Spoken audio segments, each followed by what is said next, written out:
The book of Revelation, the central theme of the book of Revelation is the revelation of Jesus Christ, the Lamb. He's called 27 times in one book, the book of Revelation.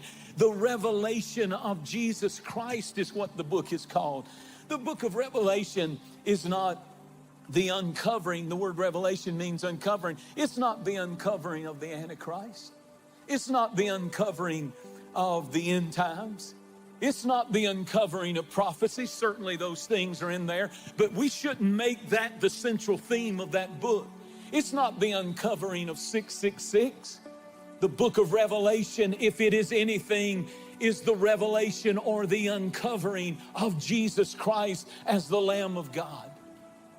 27 times in the book of Revelation, the Bible calls Jesus the Lamb of God.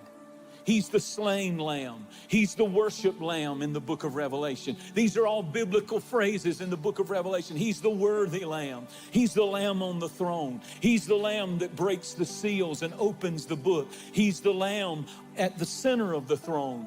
It's the wrath of the lamb. It's the salvation of the lamb. It's the multitude standing before the lamb. It talks about the horns of the lamb, the war of the lamb, the song of the lamb, the marriage supper of the lamb. It talks about the 12 apostles of the lamb.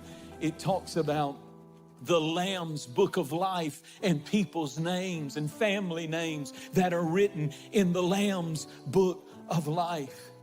You can do without a lot of things. You can do without the fowl of the air, the beast of the field, or the fish in the sea. But one thing you can't do without in your home is you need a lamb in your home. That's why the Bible said in Exodus 12 concerning the Passover, let every house have a lamb for that house.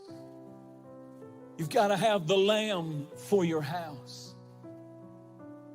And so in the story that Nathan begins to tell David, he says the rich man had exceeding flocks of lambs, but the poor man, listen carefully, did not have all the things the rich man had.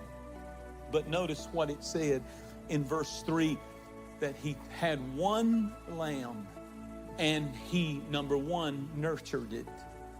The word nurtured means to feed something until it grows.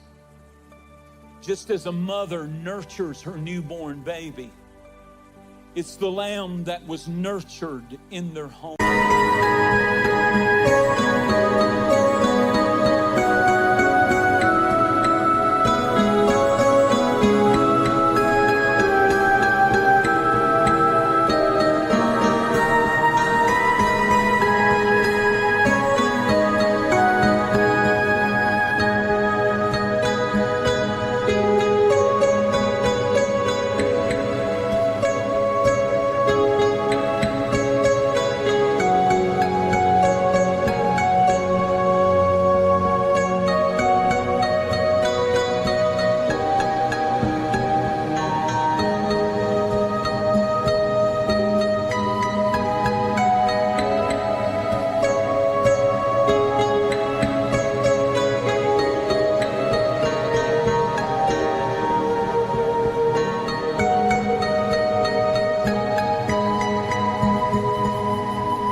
It didn't live out in the backyard. It didn't live out in a barn.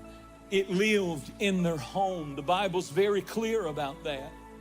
And they were feeding the lamb, and the lamb was growing in their home and in their family. Their family grew up with the lamb. The children were familiar with the lamb. The lamb was a part of their family. The Bible said that he ate at their table. He ate at their table, the lamb. It was not a pet.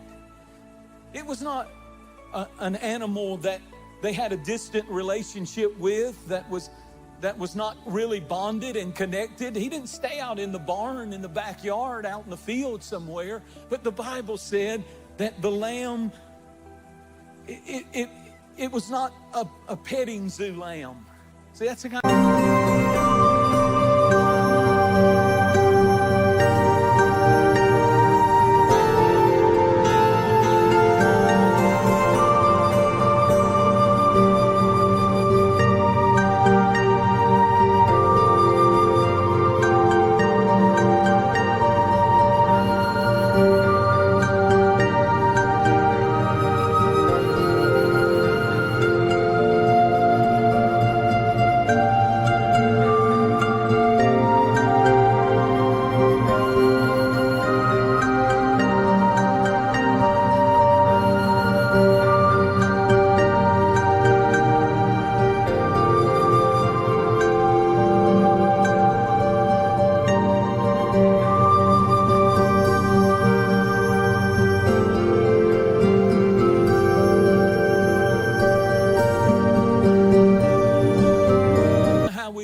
us is we just want to go to church. And we want to have a petting zoo and pet the lamb. And then leave after church is over and go do our thing. But this was not the relationship. This was the relationship of the lamb in the home. And the Bible said he ate at their table. He ate at their table.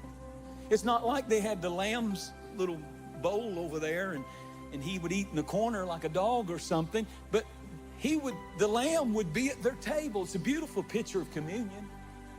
It's a beautiful picture of the cup. Jesus said, this is my cup and this is my body, the bread. And the lamb, they're having communion, common union. And it's not like he's just a pet in a petting zoo that they see once a week, but he's living in the home, the lamb.